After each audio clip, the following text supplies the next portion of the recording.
আসসালামু আলাইকুম। বর্তমান সময়ে দেশের মোট ৭৫% জমিতে ধানের চাষ হয় এবং এর থেকে দেশের মোট ধান উৎপাদনের শতকরা ৮৫ ভাগ আসে।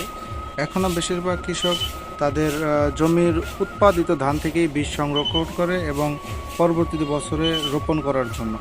শুধুমাত্র ভালো মানের বীজের অভাবে অনেকাংশেই ফলন কমে যায়। ধানের ভালো ফলন পেতে হলে অবশ্যই ভালো মানের রোগমুক্ত ধান বীজ রোপণ করতে হবে।